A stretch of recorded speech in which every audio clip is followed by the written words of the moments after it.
వరి వేసుకోండి, వేసుకున్న వరికి 500 రూపాయల బోనస్ ఇస్తాం, మీ ఖాతాలో 3 రోజుల్లోనే బోనస్ కనక వర్షం గలగల రాలుతుంటే బీఆర్ఎస్ వాళ్ళ గుండెల్లో పిడుగులు పడుతున్నట్టుగా ఉన్నది మిత్రులారా. ఇవాళ కాళేశ్వరం కట్టినా అన్నాడు, పాలమూరు రంగారెడ్డి ఎత్తిపోతలు చేపట్టినా అన్నాడు. ఇప్పటి వరకు 10 సంవత్సరాలలో ఆనాటి చంద్రశేఖరరావు గారు కేవలం సాగునీటి ప్రాజెక్టుల కోసం, కాంట్రాక్టర్ల కోసం 1,83,000 కోట్ల రూపాయలు ఖర్చు పెట్టిండు. అందులో కాళేశ్వరానికి 1,02 కోట్ల రూపాయలు, 1,02,000 కోట్ల రూపాయలు ఖర్చు పెట్టిండు. 1,02,000 కోట్ల రూపాయలు ఖర్చు పెట్టి ఆనాడు పండిన పంటను కాళేశ్వరం నీళ్లతో పండించిన అని గొప్పలు చెప్పుకున్నాడు. వారు చెప్పుకున్నప్పుడు మేమేం అనలేదు. కానీ వారు కట్టిన ప్రాజెక్టులు సుందిల్ల కావచ్చు, మేడిగడ్డ కావచ్చు, అన్నారం కావచ్చు, ఈ బ్రిడ్జ్లు, బారేజులు కుప్పగూలిపోయి చుక్క నీరు లిఫ్టులు చెయ్యకపోయినా ఈనాడు కాంగ్రెస్ పార్టీ అధికారంలోకి వచ్చిన తర్వాత కాంగ్రెస్ పార్టీ కట్టిన ప్రాజెక్టులు, అది జూరాల కావచ్చు, శ్రీశైలం కావచ్చు, నాగార్జున సాగర్ కావచ్చు, నెట్టంపాడు కావచ్చు, కోయిల్ సాగర్ కావచ్చు, శ్రీరామ్ సాగర్ కావచ్చు, మంజిరా కావచ్చు, లేకపోతే శ్రీపాద ఎల్లంపల్లి కావచ్చు, ఇందిరా సాగర్ కావచ్చు, సీతారామ సాగర్ కావచ్చు, ఈ ప్రాజెక్టులన్నీ ఆనాడు కాంగ్రెస్ పార్టీ కట్టి ఆ ప్రాజెక్టుల ద్వారా నీళ్లు ఇచ్చి వరుణుడు కర్ణిస్తే ఈ సంవత్సరం కాళేశ్వరం లేకపోయినా, చుక్క నీరు ఇవ్వకపోయినా 1,53,00,000 మెట్రిక్ టన్నులు చరిత్రలోనే స్వతంత్రం వచ్చినప్పటి నుంచి ఈనాటి వరకు 75 సంవత్సరాలలో ఏ రాష్ట్రం ఉత్పత్తి చేయనంత ఉమ్మడి రాష్ట్రం 23 జిల్లాలు. ఇవాళ ఆంధ్రప్రదేశ్లో ఉన్న 13, తెలంగాణలో ఉన్న 10, ఉమ్మడి 23 జిల్లాలలో కూడా ఒక పంటకు 1,53,00,000 మెట్రిక్ టన్నుల వడ్లు ఎన్నడు పండలే.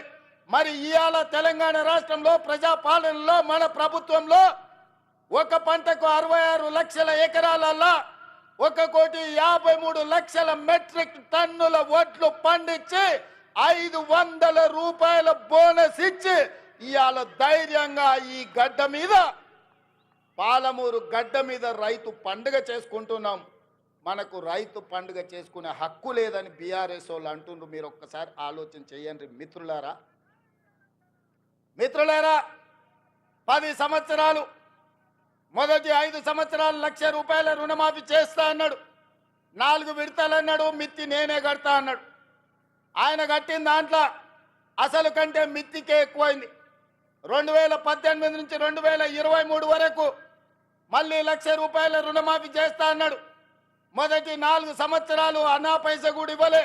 ఆఖరి సంవత్సరం ఔటర్ రింగ్ రోడ్డును అమ్మి 11,000 కోట్ల రూపాయలు రైతుల ఖాతాలో వేస్తే 8,596 కోట్ల రూపాయలు మిత్తికే పోయినాయి. అసలు చెల్లించింది 2,500 కోట్లే. మిస్టర్ హరీష్ రావు గారు, మీరు వినండి స్పష్టంగా. ఆర్థిక మంత్రిగా మీరు బాధ్యత నిర్వహించింది కదా.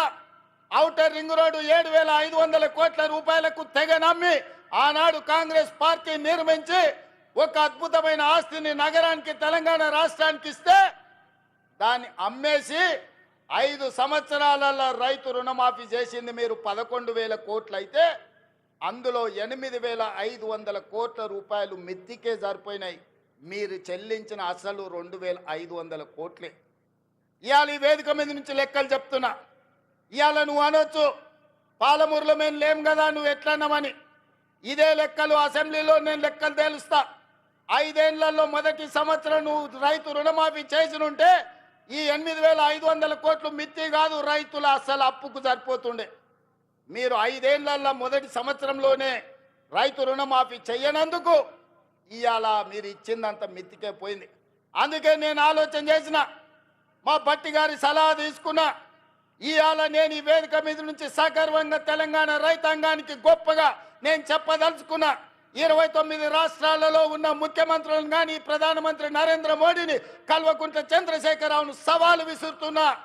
ఈ దేశంలో స్వతంత్రం వచ్చినప్పటి నుంచి ఏ రాష్ట్రమైనా 10 నెలల్లో 25 రోజుల్లో 22,22,062 రైతు కుటుంబాలకు 17,869 కోట్ల రూపాయల రుణమాఫీ చేసిన చరిత్ర ఈ దేశంలో ఉన్నదా అని నేను అడుగుతున్నా. చర్చలకు మీరు సిద్ధంగా ఉన్నారా నరేంద్ర మోడీ గారు అని నేను అడుగుతున్నా.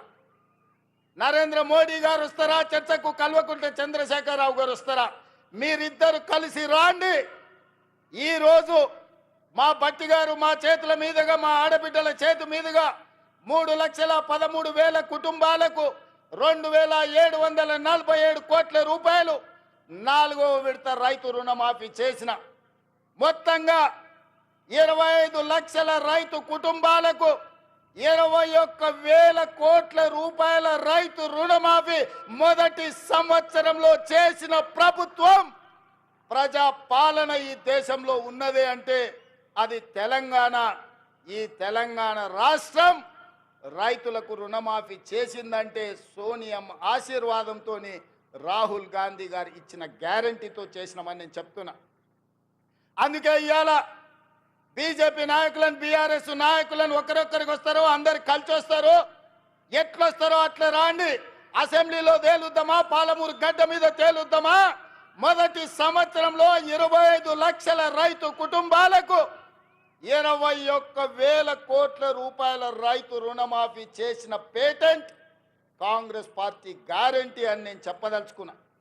గ్యారంటీల గురించి మాట్లాడాల్సి వస్తే, స్వతంత్రం వచ్చినప్పటి నుంచి దళితులకు, గిరిజనులకు, ఆదివాసీలకు, బలహీన వర్గాలకు భూ పంపకాలు చేసి అసైన్మెంట్ పట్టాలు ఇవ్వడం ద్వారా ఆ గ్యారంటీ మాది. రైతులను ఆదుకున్న చరిత్ర మాది. రైతు రుణమాఫీ చేసిన చరిత్ర మాది. కనీసం మద్దతు ధర తీసుకొచ్చిన చరిత్ర మాది. ఇవాళ రైతులకు రుణమాఫీ చేసిన చరిత్ర మాది. రైతులకు 24 గంటలు ఇవాళ ఉచిత విద్యుత్ వస్తుందంటే, ఆనాడు డాక్టర్ వైఎస్ రాజశేఖర రెడ్డి గారు 9 గంటలు రైతాంగానికి నాణ్యమైన ఉచిత విద్యుత్ ఇచ్చి ఈ దేశంలోనే రైతులకు ఉచిత విద్యుత్ ఇవ్వడం కాంగ్రెస్ పార్టీ పేటెంట్ అని నిరూపించుకున్న చరిత్ర కాంగ్రెస్ పార్టీది. రైతు బీమా కనిపెట్టింది కాంగ్రెస్ పార్టీ. రైతులను ఆదుకున్నది కాంగ్రెస్ పార్టీ. ఇవాళ రైతుల గురించి ఏదైనా పేటెంట్ ఉంది, ఏదైనా గ్యారంటీ ఉందంటే రైతు రుణమాఫీ కావచ్చు, రైతులకు ఉచిత కరెంటు కావచ్చు, రైతు బీమా కావచ్చు. ఇవాళ రైతులను అన్ని రకాలుగా ఆదుకున్న కనీస మద్దతు ధర కావచ్చు. ఇవాళ రైతులకు 500 రూపాయలు బోనస్ ఇచ్చి వరి పంటను పండించిన చరిత్ర ఇవాళ కాంగ్రెస్ పార్టీది. ఈ పేటెంట్ అంతా మాది కాదా అని నేను అడుగుతున్నా. దీని మీద చర్చించడానికి మేము సిద్ధంగా ఉన్నాం. ఎవరెవరు వస్తారో రాండి అని చెప్పి ఈ వేదిక మీద నుంచి నేను సవాలు విసిరదర్చుకున్నా. అందుకే మిత్రులారా, ఇవాళ 70 సంవత్సరాల తర్వాత ఈ జిల్లాకు మనకు అవకాశం వచ్చింది. మన ప్రాజెక్టులు ఇంకా పడా ఉన్నాయి. నేను అడుగుతున్న చంద్రశేఖరరావు గారిని, ఉమ్మడి రాష్ట్రంలో సమైక్య పాలనలో సీమాంధ్ర ముఖ్యమంత్రులు తెలంగాణకు అన్యాయం చేసిండ్రను. మరి తెలంగాణ వచ్చిన తర్వాత మీరెట్లా అన్యాయం చేసిండ్రా అని నేను అడుగుతున్నా. నువ్వు కరీంనగర్లో ఓడిపోతాని వలస వచ్చి పాలమూరు జిల్లాకు వస్తే, పాలమూరులో మీకు ఊరు లేకపోయినా, పార్లమెంటులో మీ నోరు లేకపోయినా 2009లో పార్లమెంటుకు గెలిపించి పంపించింది, పల్లకిలో మోసింది మేము కాదా? 2009లో నిన్ను ఎంపీని చేస్తే తెలంగాణ సాధించడానికి గొప్ప చెప్పుకున్నావు కదా. వచ్చిన తెలంగాణలో మమ్మల్ని ఆదుకొని మా ప్రాజెక్టులను పూర్తి చేయాల్సిన బాధ్యత చంద్రశేఖరరావు గారు మీకు, మీ ప్రభుత్వానికి లేకపోయినా, ఆనాడు జిల్లా మొత్తం నీకు అండగా నిలబడి ఎమ్మెల్యేలు, ఎంపీలను గెలిపించి ఈ జిల్లా మొత్తం నీ పార్టీకి అండగా నిలబడితే మా గుండెల మీద తన్ని మమ్మల్ని మోసం చేసి మా పసిడి పంటలు పండాల్సిన పాలమూరు జిల్లాను ఎడారిగా మార్చి వలసలు శాశ్వతంగా ఉండేటట్టుగా మా కుటుంబాలు, మా సోదరులు కన్న పిల్లలను వదులుకొని బొంబాయో, దుబాయో, బొగ్గుబాయిల చుట్టూతా తట్ట పని, పార పనికి, మట్టి పనికి వలసలు పంపించింది నువ్వు కాదా చంద్రశేఖరరావు అని నేను అడుగుతున్నా. ఇన్ని పాపాలు చేసిన నువ్వు పూర్తి చేయని పాలమూరో, కల్వకుర్తో, నారాయణపేట, కొడంగల్ ప్రాజెక్టులు మేము చేయాలనుకుంటే ఇవాళ నారాయణపేట, కొడంగల్ ఎత్తిపోతల వద్దు, మక్తల్కు నీళ్ళు ఇయ్యనే వద్దు అడుగుతుండు. నేను అడుగుతున్నా, ఇవాళ మా జిల్లాకు ఒక అవకాశం వస్తే 70 సంవత్సరాల తర్వాత కనీసం మమ్మల్ని వాడొచ్చి వీడొచ్చి పాలమూరును దత్తత తీసుకుంటున్నా అనేవాడు. ఆనాడు చంద్రబాబు నాయుడు కావచ్చు, రోజే కావచ్చు, కిరణ్ కుమార్ రెడ్డి కావచ్చు, తెలంగాణలో చంద్రశేఖరరావు పాలమూరుకు వచ్చి పాలమూరుని దత్తత తీసుకుంటున్నా అనేవాడు. కానీ ఇవాళ మీ ఆశీర్వాదంతో మీ పాలమూరు బిడ్డ సొంత బిడ్డ ఎవడి దయదాక్షిణ్యాలు అక్కర్లేదు, మమ్మల్ని ఎవరి దత్తత తీసుకోవాల్సిన పని లేదు, మా వాడే మా బిడ్డనే ఈ రాష్ట్రానికి ముఖ్యమంత్రి అయ్యిండు, సంతకాలు పెడతాడు అన్నప్పుడు కాళ్ళల్లో కట్టెబెట్టడం న్యాయమా? మిత్రులారా, మీరు ఆలోచన చేయండి. నేను అడుగుతున్న ఈ జిల్లాని పాలమూరు